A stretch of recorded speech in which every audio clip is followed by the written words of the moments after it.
The Villain's Demand reviews Batman, Bad Blood, a DC Universe animated movie. Hey guys, it's The Villain's Demand. I'm Evan the Great. This is Justin Von Doom. And this is our honorary member and now a reserve member of The Villain's Demand, Dr. Kerry Horton. How you doing, man? Good, great to be here. Glad to be back. Glad to be a reserve member. Much like Batman, I'm not a part of the team full time, but I will help out when I can. Hey, we wouldn't have it any other way. Sometimes we got to put the spotlight up and you got to show up. That's right. I will respond to the signal. Guys, today we're going to do a movie review over Batman, Bad Blood, and we're going to let Dr. Horton take us. Again, this is a third part of really a trilogy that Bruce Timm and his crew at the DC Animation are putting out. This is one of the better ones that I've seen so far. It's called Bad Blood, obviously, and it's about Batman and basically the Bat family and adding new members like Batwoman and Batwing. Like he said, this is part of a trilogy. The first one is Batman vs. Robin. We've done a review over that. So if you would, please check that out. Kind of give you an idea of where this is taken off from. Overall, really enjoyed this. It was actually way better than I was anticipating. It was a story I wasn't anticipating. You kind of got a good mixture of maybe just bits and pieces of old Batman stories, like Rest in Peace, kind of like Battle for the Cowl, where Batman's disappeared. Even the 52, where the new Batwoman was introduced. Exactly, yeah. And you got a real good mix of a little Batman history there. I thought it was actually really good. I agree with them. It was really good this time. I really like all of they had many characters. Yeah, they had a really great character cast. Yeah, they had a lot of good characters, a lot of bad characters, and they had a lot of supporting characters like Alfred and Fox, and it really made the movie. All their voice actors did a really good job. Yeah, and it made some characters that you normally wouldn't care about as much better. No, I still don't like Damian Wayne. No, well, maybe I wasn't referring to him as much. Okay, fair enough. But either way, yeah, it was a really good story. Anytime you take a lot of characters and you can focus in on them, it's a good job. But the reason this, to me, it was an extraordinary film is because they did that without having Batman be the main guy. Yeah, they did a really that good job. Really saved the day. He was not the one who solved the problem, as in 98% of stories involving Batman he does. Any Justice League Batman, he's the one that usually solves the problem and saves the day. Yeah, and speaking of characters, we'll probably start this off with talking about the characters that our favorite characters in the film.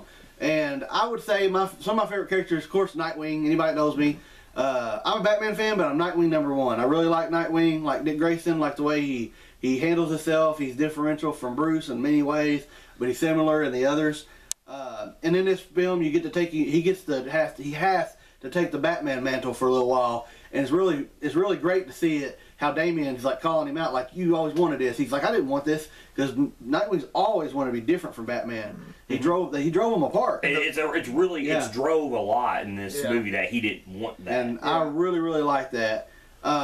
There's a couple other characters, but we'll take our turns. What about you?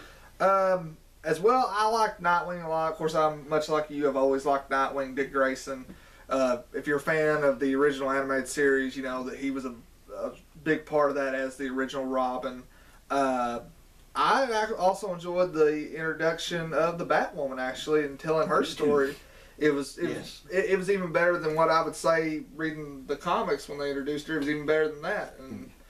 And it was even also nice, the smaller characters that were there but weren't as much part of the story as well, like Montoya and a few others. Now you got a little people that you've known to run around Gotham without them like drowning out the movie, but they're there.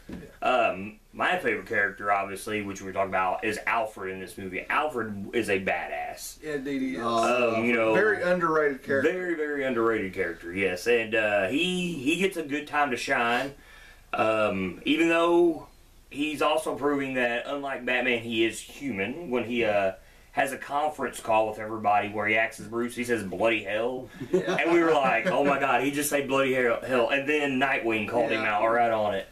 And then, and honestly, he is the guy that kind of saves the day in the movie. Yeah. Because he stops the Mad Hatter, which is actually a really cool scene. You know, I don't know.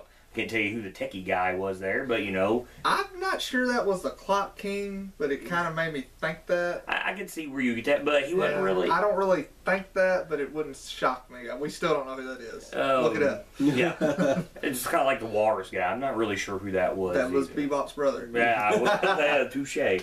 But you know, Alfred was a favorite character. He saved the day through a really sweet roundhouse kick, and then who accidentally killed the Mad Hatter in the process. So he did. The Mad Hatter was an improved character. Yeah, he was. I mean, that was the thing we talked about. You know, these movies focus so much on newer related Batman things that it was nice and refreshing to have an old villain show up, and that's something they really, really need to push the issue with.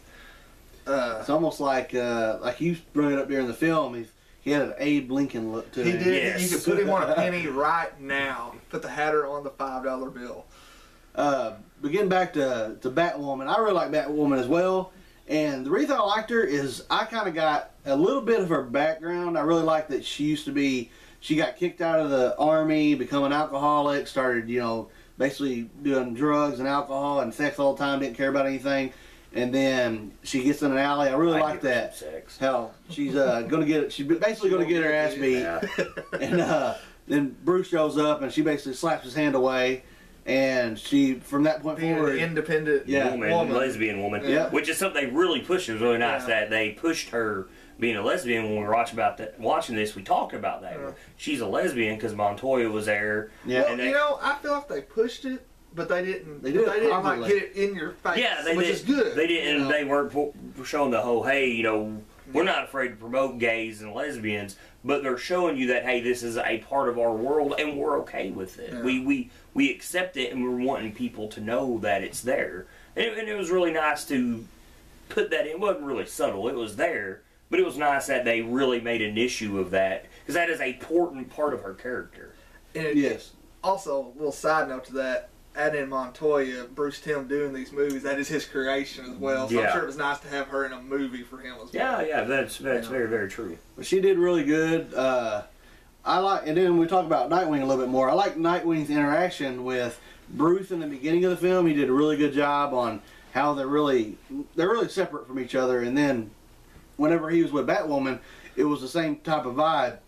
Bruce really don't like her because she uses guns and everything, and it's almost like he wants to keep it in the family as well. Yeah. It's almost like Nightwing, you know, brung her in, like, hey, I liked what she's doing. We need her help, because at that time, Bruce was gone. And he had past history with her. Yeah. Her as a child, so. And then, of course, you know, Damian, I would call him Doom's hatred. Oh, man, I can't say Damian Wayne. He's a kid. He questions everything. But then he survives stuff. You can see a growing period of in the movie. Yeah. Oh, you do. You get to see him mature, especially towards the end of the movie. Where he tried to save the Bebop's cousin or brother, whatever you call him. Yeah. I mean, like, I hate him, and they really give him, like, what you're talking about, the Krillin from Dragon Ball Z syndrome. Like, I'm the littlest guy, and I have to fight the biggest guy because it makes He's got sense. little man syndrome. Very much. For a little kid, he has little man syndrome. Apparently, when he's all grown, he's a giant man. With the clone, and you kind of dive into the plot of the story. That was what was cool. This reminded me a lot of The Dark Knight because you thought that was the story, and then we speculated it was Bane. We thought it was Bane the way the movie was going. And then it was his clone, and then you're like, oh, this is the plot of the story, you know. They're wanting to clone Damian and imprint what he knows on these clones. And then once that was over, it was really nice because you thought, oh, the movie's over. No, it wasn't over. There's a complete another plot to the movie, and it really reminded me of The Dark Knight where you thought it was over. No, and it's not. And then there was a good another 30 minutes of the movie, and that was a nice transition. Yeah. The action in it was amazing. Intense, the fighting was very well. It seems every one of the animated movies gets better and better with the fight choreography for animation. With them doing these DVDs, you can tell that the chains are off and they can do more than they could back in the 90s doing a Saturday morning TV show. It's really nice to see. Yes. That, And one of the things I noticed, I don't know if y'all noticed, maybe I'm going to watch it again to see, but it's almost like when they were showing Bruce in the beginning of the film, that when he's fighting and when Dick's fighting, and it goes down the line of all the Bat family, it's like Bruce is a little bit faster and stronger drawn. Yeah. like it's more up tempo. Yeah. And then you go to Nightwing, and then you go to Damian. Every one of them is a little bit slower almost. Yeah, and that's the thing traditionally, and it's even been said in the comics that Dick Grayson is almost Batman's equal. He'll tell you that, you know. And in fact, he's probably a little bit more athletic, you know, being the acrobat. I would say that being acrobatic since at a young age. Yeah. Yeah, I would agree with that. Yeah, Nightwing's just a wonderful character.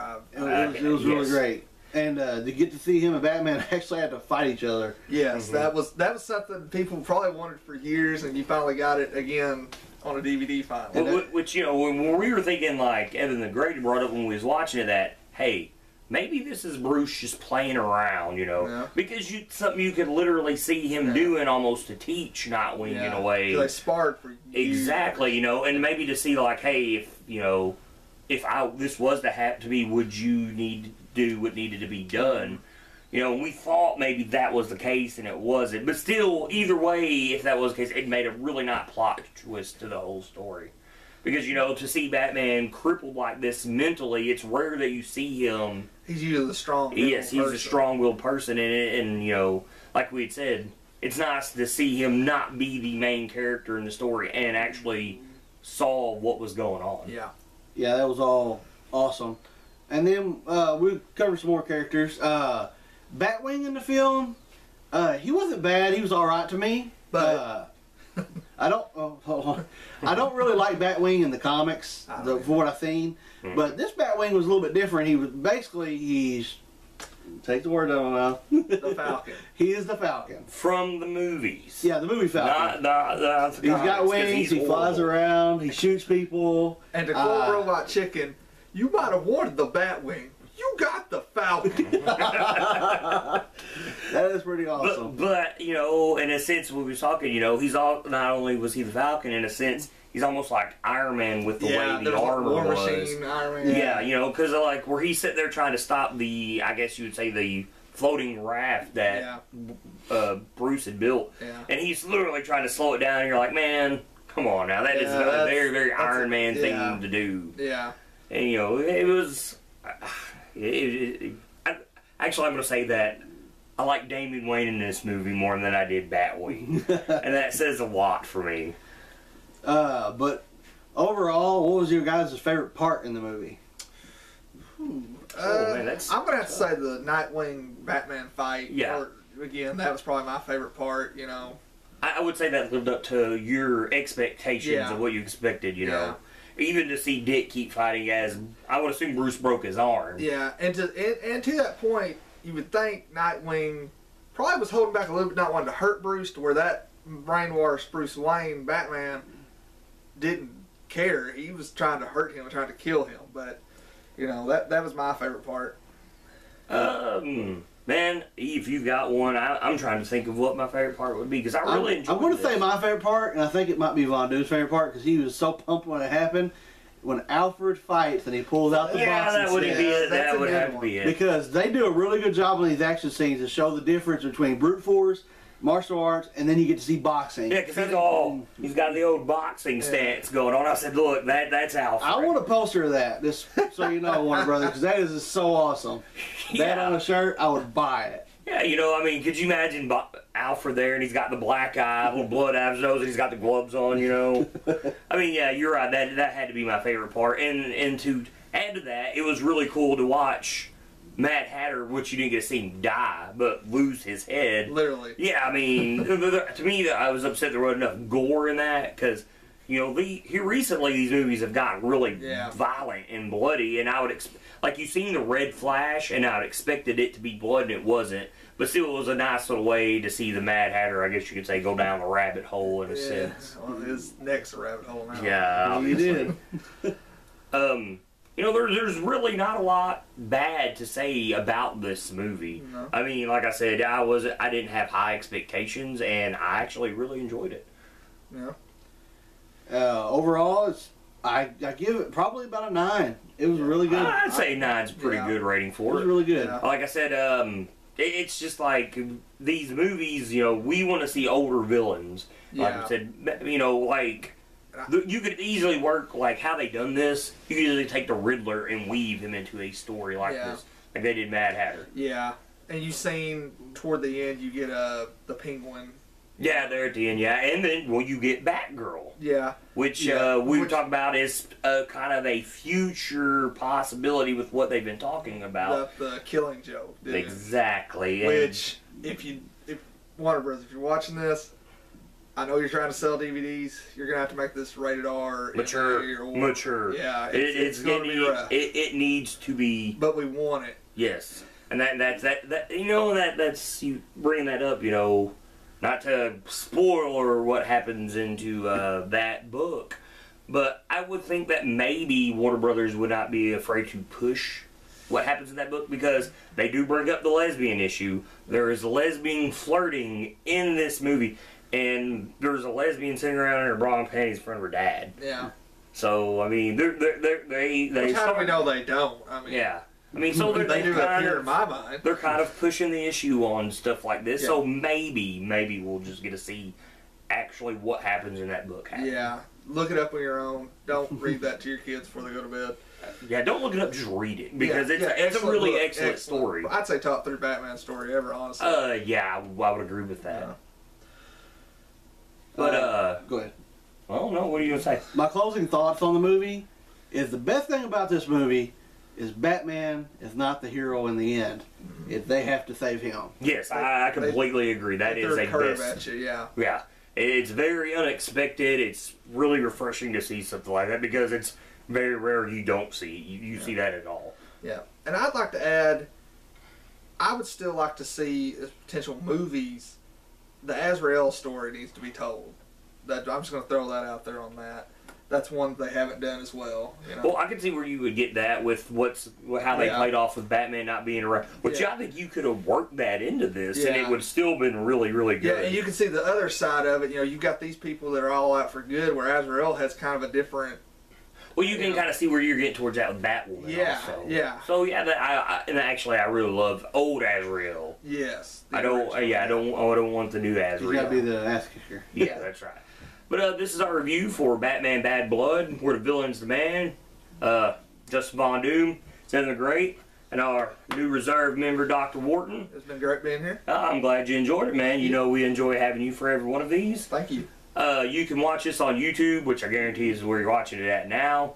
You can like us on Facebook, follow us on Twitter, and I know this isn't a comic, but keep reading, guys.